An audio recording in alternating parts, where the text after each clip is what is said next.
un des éléments importants pour pouvoir dire c'est une image en double bulle, c'est le fait que lorsqu'on tire une ligne entre le rachis et l'ombilique, on voit apparaître une image de l'autre côté de la ligne, en face de l'estomac, une image anéchogène. C'est le signe d'une image en double bulle.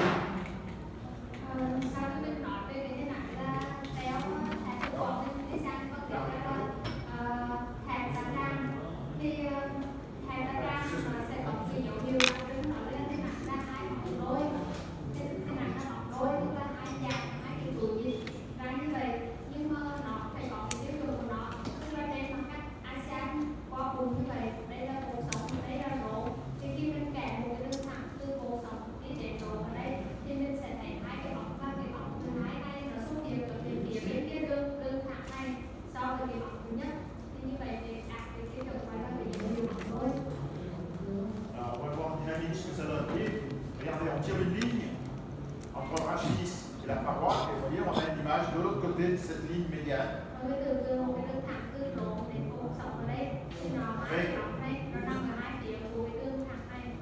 Vous voyez la régurgitation, la bébé, c'est la même image que je vous ai montrée tout à l'heure.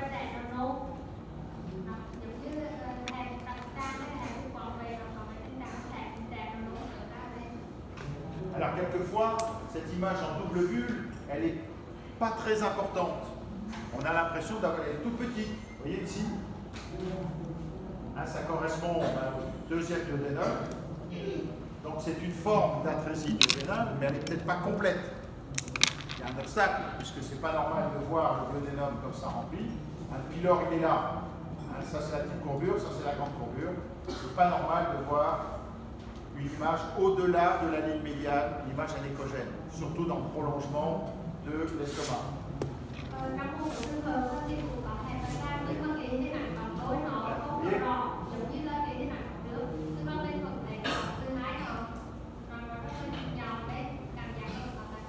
Et on se rend compte de ce que ça donne. D'accord?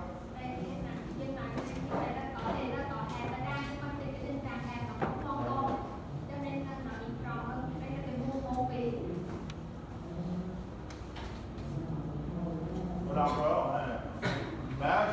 Vous voyez cette image en double bulle. Ici on a le vaisseau, le portrait est là. Vous voyez, on voit une continuité au-delà de la ligne médiane. Vous voyez la ligne médiane. Donc cette image en double bulle doit faire rechercher systématiquement une anomalie chromosomique, en particulier la trisomie 21, souvent associée à l'hydramios, qui va en s'aggravant au cours de la grossesse.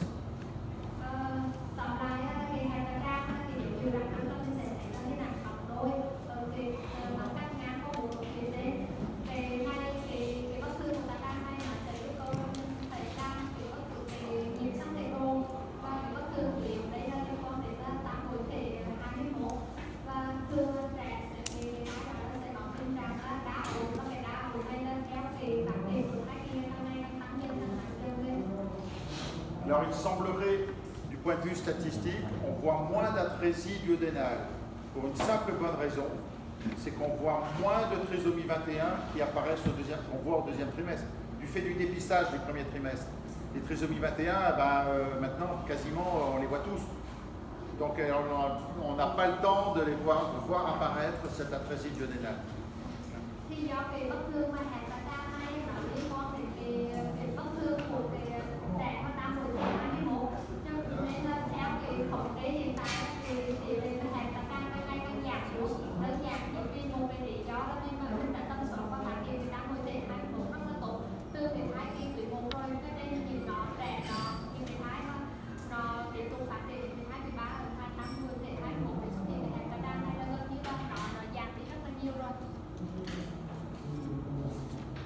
Alors à partir de là, on va aborder l'ensemble des atrésies et des sténoses qui touchent le bas digestif, c'est-à-dire les atrésies gégino-iléales et les atrésies coliques, avec comme signe d'appel souvent faible, décalé dans la grossesse au deuxième et au troisième trimestre, et souvent peuvent passer inaperçues parce qu'elles peuvent être incomplètes, donc difficiles à mettre en évidence. et faire la part des choses entre une atrésie jéjuno-iléale, c'est-à-dire petit intestin, une atrésie au niveau du côlon, c'est difficile. Sauf dans les formes, comme on disait tout à l'heure, de sténose du bas côlon, c'est-à-dire colorectal, où là, il va y avoir des signes de stase qui vont s'aggraver au fur et à mesure de la grossesse. Bây giờ mình sẽ nói sang về đoạn tiêu hóa câu này, tức là các cái đeo hẹp xuất hiện từ ruột non cho đến đại tràng, các cái phần còn lại của tiêu hóa. Thì thường là các cái dấu hiệu gợi ý lâm sàng, các cái dấu hiệu báo động cái tình trạng của đeo hẹp này nó không có đồng bộ, không có rõ ràng, cho nên mình thường phát hiện chậm, mình thường có thể là xuất hiện ở vị 2 hoặc là vị 3 của cái thai kỳ. Và cái việc mà công nghiệp thì xác định điều trị tắc ở cái đoạn ruột nó, hay là xác định cái đeo hẹp, cái tắc nghẽn ở ruột nó hay ruột gan đôi khi nó có, chỉ trừ một cái trường hợp mà mình có thể xác định được tương đối là có thể xác định được đó là tắc nghẽn thì rất là thấp, tức là vùng tại chúng ta và khi nó tắc rất là thấp như vậy thì nó sẽ gây ra một cái tình trạng đơn giản là nghẽn các cái ruột tương ứng, tức là cả vùng đại tràng và cả các cái gói ruột nó, và cái mức độ giảm và tắc ruột hay là càng ngày càng nặng lên theo cái sự phát triển của cái thai kỳ. Donc le diagnostic il va être un peu délicat, c'est pas un diagnostic qui va se faire comme dans l'atrésie duodénale très rapidement. C'est un diagnostic, il va falloir qu'on renvoie les patients plusieurs fois pour pouvoir modifier les images, s'aggraver les images et pouvoir déterminer l'endroit de l'obstacle, ça va être difficile. Même avec les IRM, les chirurgiens demandent systématiquement une IRM, donc, mais c'est très difficile. Le diagnostic, souvent, il se fera qu'en postnatal. Les images. Il y a beaucoup d'images sur le.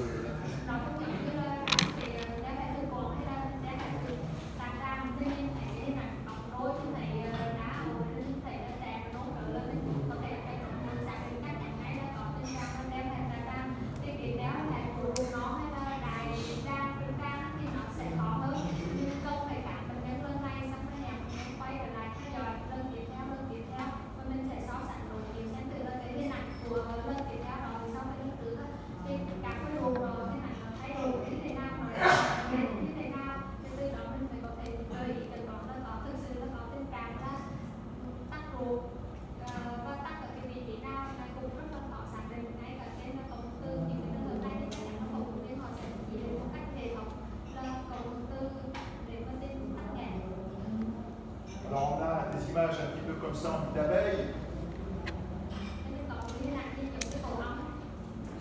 Et il se produit souvent un phénomène de réaction inflammatoire quand on a un obstacle plus ou moins complet au niveau digestif. Dans la partie basse, il y a des mécanismes d'hypermotricité du tube digestif qui peuvent entraîner plus ou moins ce qu'on appelle des diarrhées chlorées, c'est-à-dire perte de liquide trop importante vers le liquide amniotique. Et le diagnostic se faisait à l'époque sous forme d'amniosynthèse. On vérifiait s'il n'y avait pas trop de chlore dans le liquide amniotique. Mais bon, ça c'est plutôt anecdotique. Ce qu'il faut retenir, ce sont les images comme ça qui bougent. Là, je crois pas que j'ai des images dynamiques. Mais on a l'impression d'avoir un nid d'abeille qui bouge.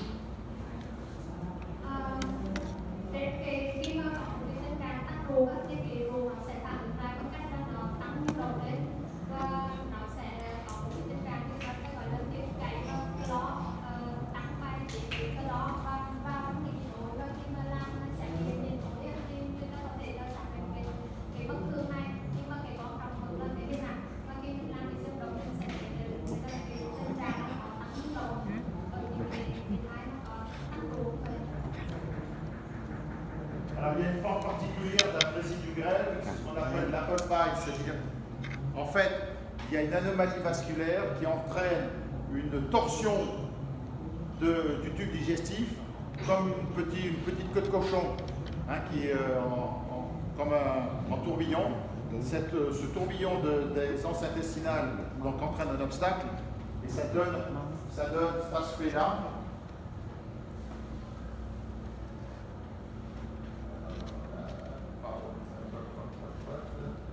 Ça donne cet aspect-là un petit peu. Vous voyez là, ça. Vous voyez, on a l'impression que les anses intestinales, elles sont entortillées. Hein?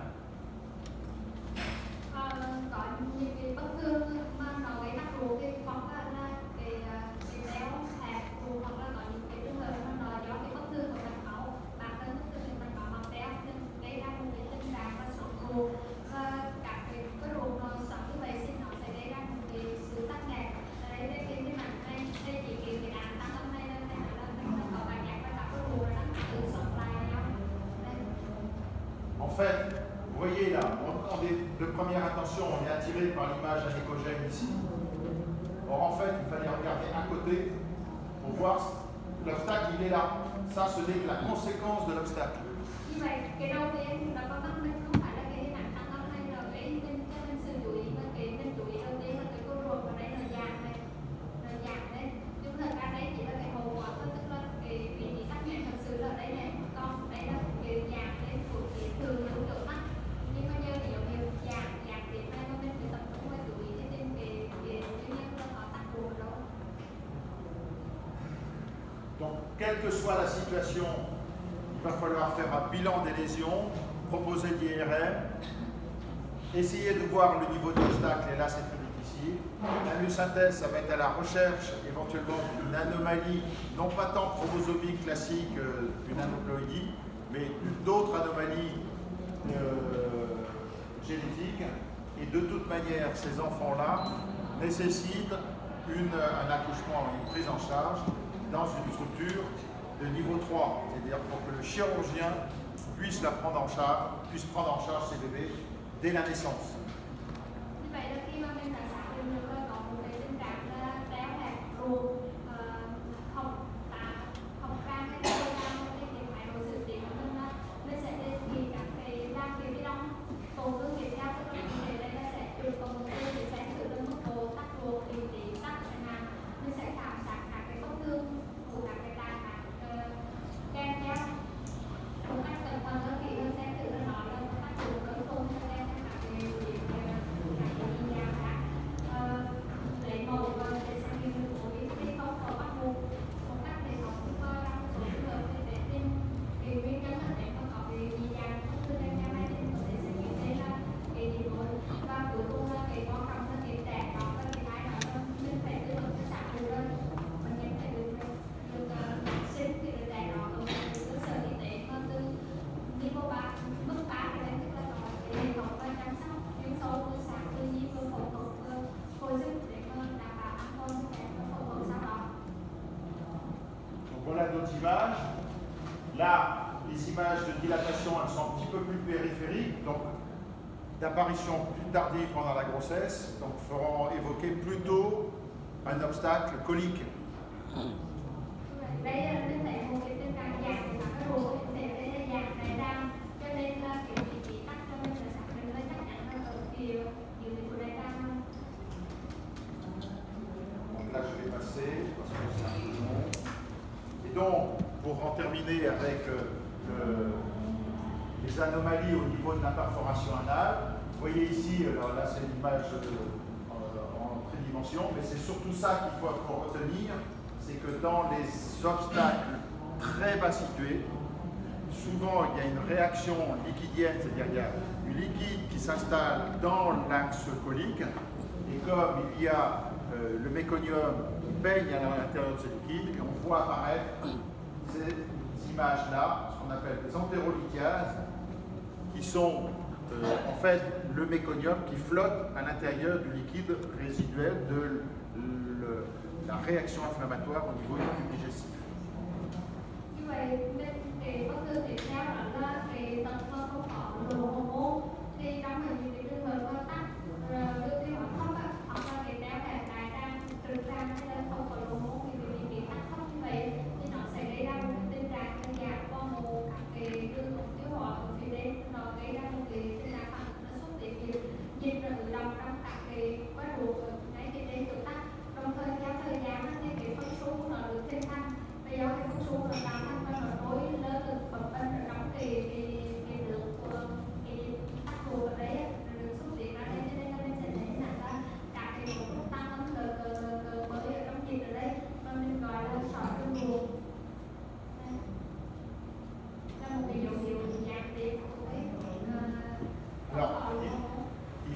faut se méfier lorsqu'on voit ces images-là, c'est de se poser la question, est-ce qu'il y a un obstacle sur la voie digestive, mais est-ce qu'il n'y a pas une communication entre le système urogénital, entre la vessie et le système digestif, sous la forme d'un cloaque. C'est-à-dire que lors de la différenciation, il y a le système digestif en arrière et le système urogénital en avant. Mais quelquefois, au moment de la différenciation précoce, il peut y avoir un non-cloisonnement entre les deux. Et il peut y avoir un passage entre les deux, ce qu'on appelle un cloaque, du fait de l'anomalie urogénitale digestive. Et s'il y a un passage entre le système urogénital, qui peut être pas très important, entre les urines, ils vont se déverser un tout petit peu dans le système digestif et ça peut donner cet aspect-là aussi d'entérolithiase. S'il y a si on voit une entérolithiase, il faut se poser la question obstacle digestif et ou anomalie urogénitale. Thì khi mà mình thấy cái nặng mà sỏi cái ruột vậy, tức là cả cái cấu trúc phân số từ nặng bắt đầu từ với trong cái xuất hiện của một cái ruột và dạng như vậy, thì coi cái trường hợp mà mình cắt ra đầu tiên quan trọng nhất đó là tắc ruột thì thấp, hoặc là không có ruột hormone giống như trong cái trường hợp này, thì một cái trường hợp khác mình cần phải nghĩ đến đó là có sự là do không giữa là hệ tiết niệu sinh dục và hệ tiêu hóa, tức là trong cái thời kỳ giai đoạn sớm của bào thai, giai đoạn phôi thai nó đang có hình thành các cái cơ quan, các cái cấu trúc ở vị mục thì có cái sự phát triển của cái thùng nhớ và nó sẽ liên quan đến sự hình thành của một bên là hệ niệu sinh dục, một bên là hệ tiêu hóa. Hai cái này nó sẽ phải tách biệt riêng ra nhau, nhưng mà nếu mà có cái sự bất thường trong cái hình thành khối đại học thì cuối cùng nó sẽ đau. Nếu mà không có cái sự tách biệt mà nó có sự không nối giữa hai bên này thì ở những cái vị sau là nó sẽ có sự do mình tìm từ bên này nhiều sinh dục sang cái đường tiêu hóa và nó có thể cái hình ảnh trong phân số lớn cho cái hình ảnh nó sỏi trong ruột lớn như vậy, cho nên cần lưu ý là sẽ có phân biệt và nghĩ hai cái chẩn đoán. Donc quelquefois au premier trimestre, on peut être intrigué par cette petite image anémogène sur la partie postérieure du pelvis et se poser la question effectivement d'une imperforation anale, de diagnostic hyper précoce. Il faut savoir que, le sphincter anal se ferme à partir de 18 semaines. Donc il n'y a pas de passage des sécrétions coliques vers la cavité amniotique, sauf en cas de souffrance fétale en fin de grossesse. Donc la présence de liquide comme ça en arrière dans la partie postérieure du pelvis va faire poser la question, est-ce qu'il n'y a pas une anomalie au niveau du tube digestif, c'est-à-dire une imperforation anale. Mais ça peut être aussi une anomalie urogénitale. Donc au premier trimestre, la présence d'une image comme ça postérieure doit faire automatiquement déclencher une surveillance échographique pour voir si elle disparaît, si elle s'aggrave, si elle est dépendante du système urogénital. Donc il faut faire attention. Être très prudent dans les paroles que l'on va dire aux patients.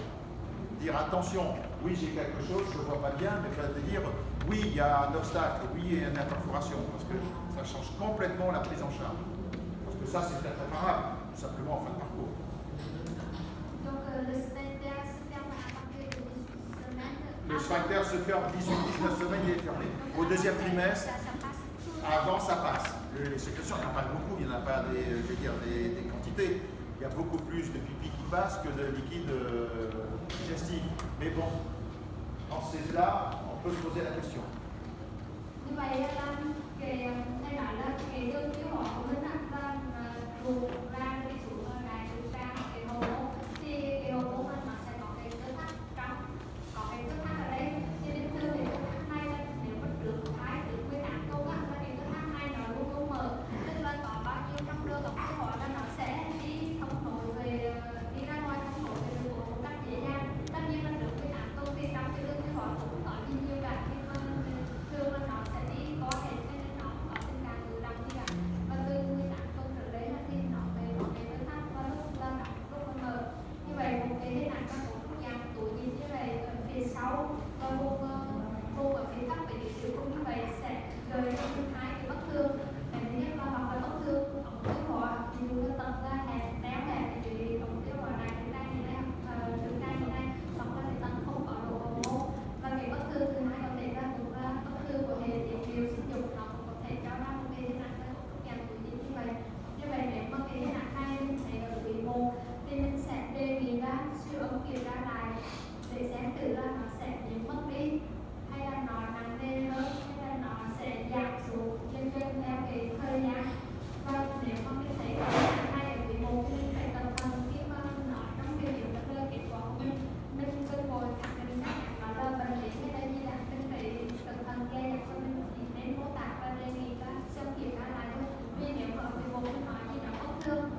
Alors, dans ces anomalies, c'est toujours la même démarche intellectuelle qu'il faut avoir. Il faut savoir rechercher les anomalies urologiques, on vient d'en parler, les anomalies au niveau du squelette, les anomalies au niveau du cœur, les autres anomalies digestives. Il y a rarement des aneuploïdies, et donc essayer de mettre dans ce qu'on appelle une séquence de bactères, c'est-à-dire ces associations digestives. Ah, ça y est, il y a plus de fond. Ah oui, l'électricité pour Stop. Ouais, j'ai lu. C'est fini. Peu de courant, travaille peu. C'est bon, faut pédaler. Donc on va parler fort. Oui, t'as plus de micro du coup. Nghỉ luôn rồi chiều. Donc, oui. Donc simplement pour dire que, Cảnh chi hắn lăng xì để thay ah, đổi hình cho que nó quand il y a une anomalie comme ça, eh bien, il faut toujours rechercher les autres anomalies. C'est capital. Parce que si vous... Ça change complètement la chose. Une atrésie duodénale, bon, ça va être réparable. Et si c'est associé à une anomalie chromosomique, si c'est une anomalie digestive, cardiaque, c'est pas du tout la même chose. Như vậy thì cái thay một nhận mạnh ở đấy là khi mà mình thấy mình đã chẩn đoán được một cái tình trạng là téo hẹp ruột đại tràng hay là ruột non hay là đại tràng hay là không có lượng hormone thì hết thì mình phải bước tiếp theo là mình, trong đầu mình là phải đi tìm những cái bất thường ở các cơ quan khác một cách rất là kỹ cẩn thận rất là kỹ càng. Tại vì nếu mà một cái téo hẹp đại tràng mà đơn thuần thôi không kèm theo bất kỳ cái gì dạng ở các cái cơ quan khác thì tiên lượng nó khác. Trẻ nó có thể được mổ và sống bình thường không có để lại hậu quả gì cả, nhưng mà nếu mà cũng là téo hẹp đại tràng nhưng mà nó kết hợp kèm theo bất thường của hệ xương, của tim, của tiết niệu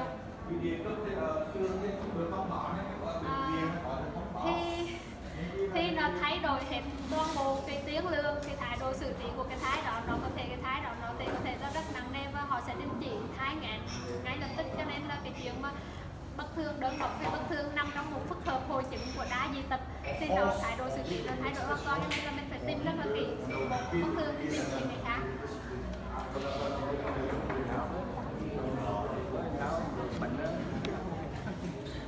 Bon, si vous avez des questions, on va en profiter. Cảnh gì rằng mình tranh thủ vì mình không có hình ảnh nên là cảnh gì có câu hỏi gì thì có thể hỏi thoải mái, mình giải đáp lại hay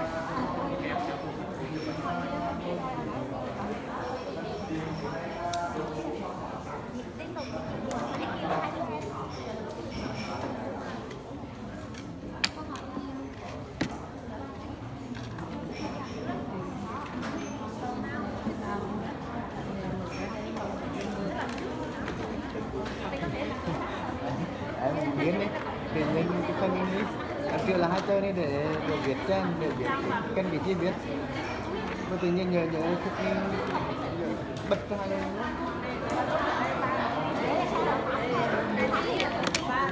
Em viết đến hai chơi xong em thấy phần đi em viết đấy, em tin hùng quá.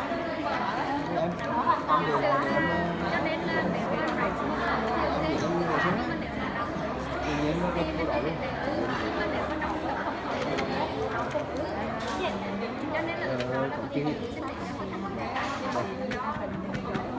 Dạ.